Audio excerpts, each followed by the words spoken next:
Hello and welcome to your post-run yoga stretch. Thank you for joining me to make time to stretch and ease your body post-run. I hope you had a really lovely run, and for this one we're going to begin at the back of our mat and we'll come into an ankle stretch. So a little bit different to toe stretch, which we did in the pre-run video. If you haven't done that one yet, I'll link it down below.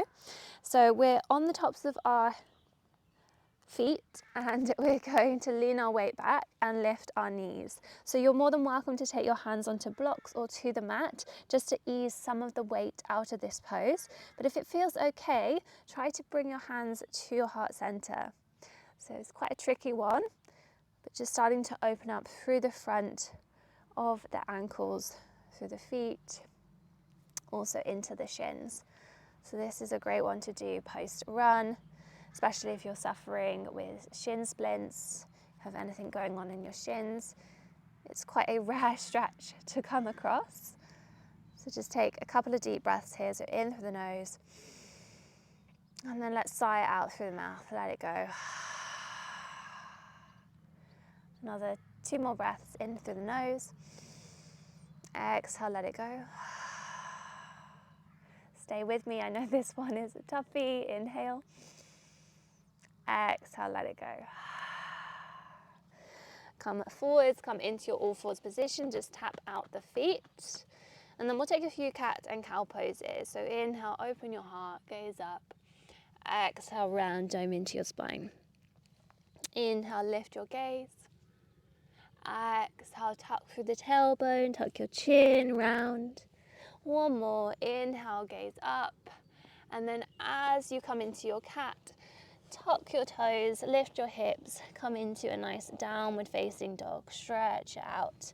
So stretching out through the backs of the hamstrings, pedaling out through your feet, lovely. And then from our downward facing dog, we're just gonna roll forwards into our plank, and then we'll lower our hips and come into an up dog with the toes tucked.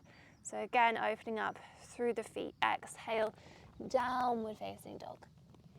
Inhale to your up dog, gaze up. Squeeze the glutes. Exhale, down dog. One more, inhale to your up dog. Exhale to your downward facing dog. From here, we'll take the right foot behind our left heel. We'll hook the big toe and the second toe, and we'll draw this left heel down towards the mat. So a nice deep hamstring stretch in the left leg. Good, 2 more breaths. One more in, one more out. Replant the right foot and take your left foot to the back of the right heel, hook the big toe and the second toe, and allow that to draw your heel down. So opening up through the right hamstring now.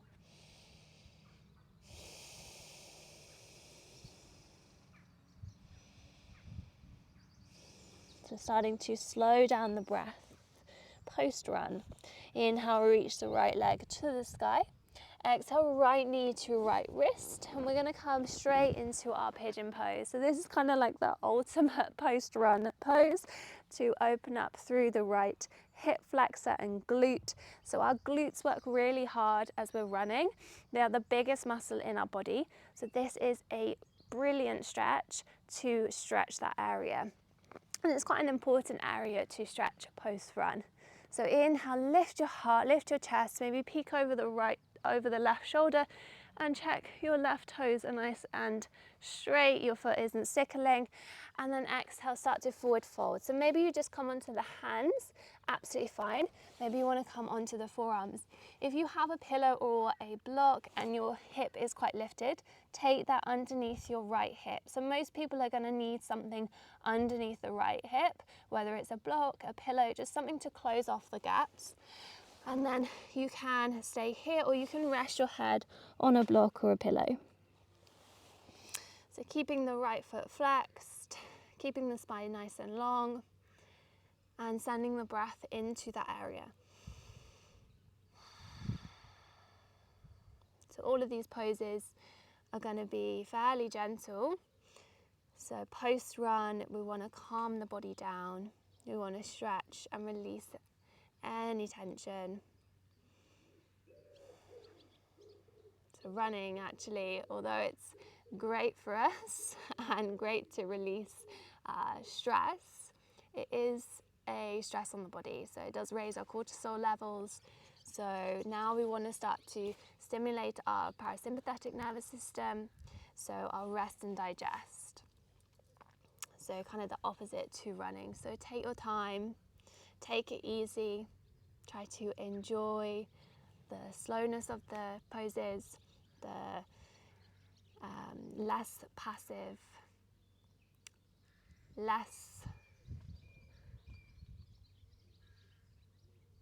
enjoy the more passive element of these poses. And then slowly walk your hands in, and then we'll swing our left leg out in front of us, and then we'll take this right leg over top. So we're stacking the knees and we're coming into a half Gomukhasana. So if you need to elevate your hips, slide a pillow, a blanket, or you can double up your mat so that your hips are a bit more propped up. And then from here, you're welcome to take your hands underneath your left knee if you are someone who is hypermobile. And then inhale, lengthen your spine. Exhale, forward fold. And you should feel this one in the left hamstring, but also in the outer edges of your hips. And then try to relax your head. So let the heavy head become super relaxed. And just breathe into the lower body.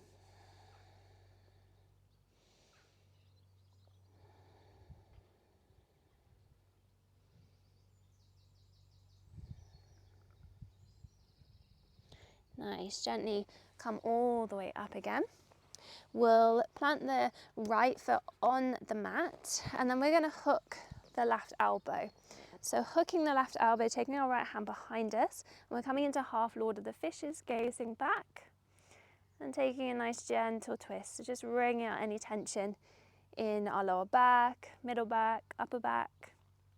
So inhale, lengthen, grow tall through the spine, and exhale, twist.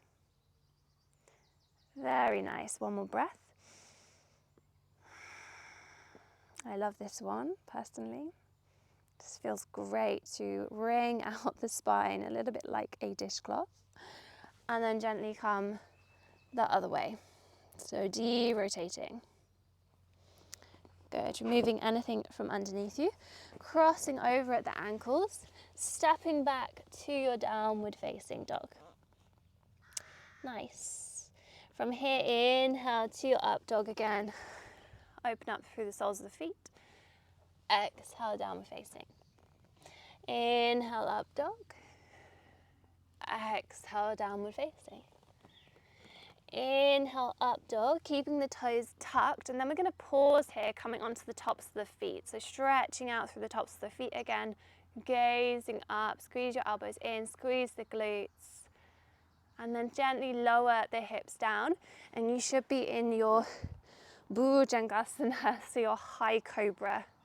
So quite a deep bend now. Really opening up through the chest, shoulders are drawing back. Should feel pretty good.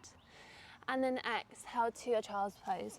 Stretching the arms forwards, walking the fingertips forwards, coming high on the fingertips, so tenting up your hands and stretching out through your spine. Exhale, downward facing dog, lift the hips. Nice. From here, inhale, stretch the left leg up and back. Exhale, left knee to left wrist, coming into pigeon on the other side. Again, peek over your right shoulder, make sure your foot isn't sickling. Flex up the left foot, take hold of your props if you needed something underneath your left glute, like a pillow, a block. Take your time, and then gently start to forward fold. Maybe your head rests on another block. Come into your pigeon pose. And again, enjoy these nice passive stretches. Try to relax the muscles and release any tension. So notice where you hold on to your tension here. It's not necessarily in the hips hips, it might be in the shoulders. So as you release the shoulders, can you relax the hips a bit more? Maybe you're holding tension in the jaw. Can you relax your jaw?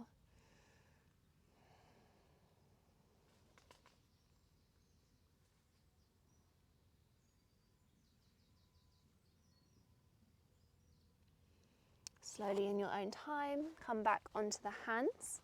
Shift your hips to the left as you swing your right leg out in front.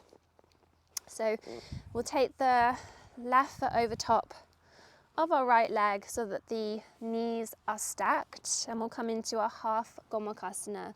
So taking our hands underneath our right knee.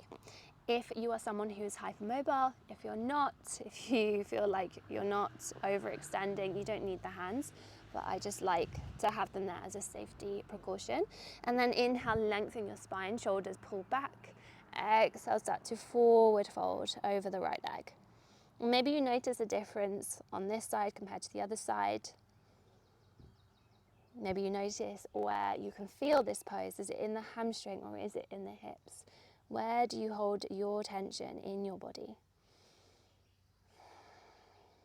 Keep flexing through the right foot. And then slowly lengthen your spine. Plant the left foot down, and then we'll hook the right elbow. So hooking the right elbow, inhale, lengthen through the crown of your head, and exhale, twist, twist, and twist. So twisting through the lower, the middle, the upper back. Enjoying this really deep, quite intense twist.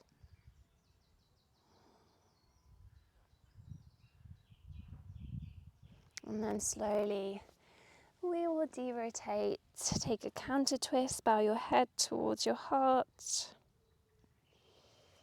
And then gently elongating both legs out in front of you. We'll come into our final pose. We'll take a Paschimottanasana, our forward fold. Reach the arms overhead and then exhale, forward fold from your hips. If you need to bend your knees, you can do this quite a lot. It's kind of a myth that our legs need to be straight. So feel free to bend your legs and then gently start to elongate them. But try to keep contact with your chest and the tops of your thighs, or at least keep them fairly close together. There's no point coming into this one with a really rounded spine. You should bend your legs. And then as you become more flexible, you can stretch them out a bit more. You can find more length through the backs of the legs. And then again, let your head be heavy. Really enjoy this deep forward fold. Come back to the breath. Deep breath in and a deep breath out. Slowly walking the hands back in. Come into your seat. We'll close our practice with 3 cleansing breaths. So bring your hands to your heart. Close your eyes. Take your biggest breath of your day. Inhale, inhale, inhale, and exhale. Clear it out through the mouth. 2 more. Inhaling. Exhaling, letting go. 1 more. Inhale. And exhale. Sigh it out of the mouth. Thank you for joining me, and have a great rest of your day. Namaste.